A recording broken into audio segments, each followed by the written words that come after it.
Alright, I'm making a code that will compute projectile motion for us. This is using the MATLAB application, and I'm going to have it to where our velocity and our angle are both inputs, to where we can go back and change them around, and then it'll compute the projectile motion for us.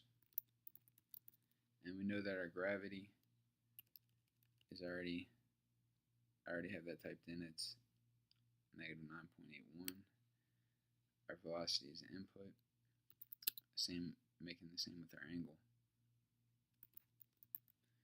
And we're going to have it in degrees.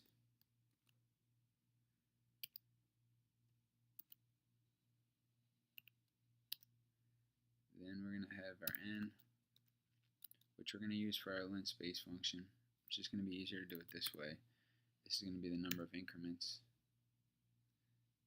And you can denote that by using the percentage symbol, which just makes a comment. It doesn't actually go into the code. So we'll just say this is the number of increments. Then we're going to have our Vx, which is our horizontal.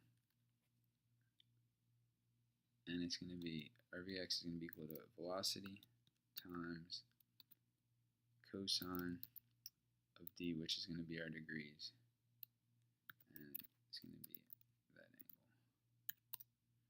Then we're going to have our Vy is equal to velocity times sine degree. And this is going to be for our vertical angle.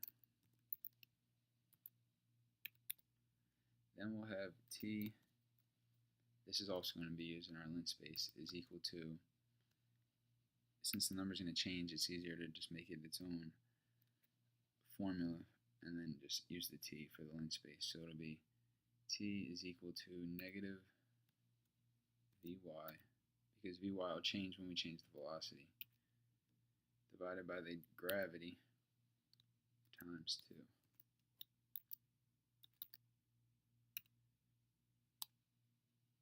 And then every time you use a semicolon, that starts a new line.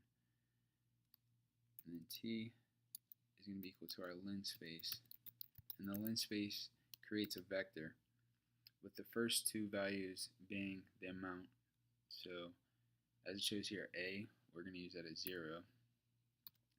And then we want it to go to all the way up to t, which is the formula right above it. And then the last, or the third value, denotes the number of increments, and we're just going to use that as n, which we already have the formula for that to be 25.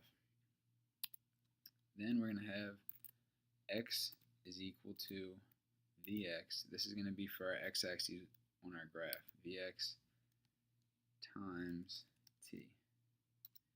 Then we're going to have y is equal to Vy times t plus half times gravity times t to the second power. And then we're going to tell it we want it to plot the x and y in a graph. And then we want our axes to be equal, so we simply type axes equal. And then it'll ask us down here to type in our initial velocity. Let's say our initial velocity is 30.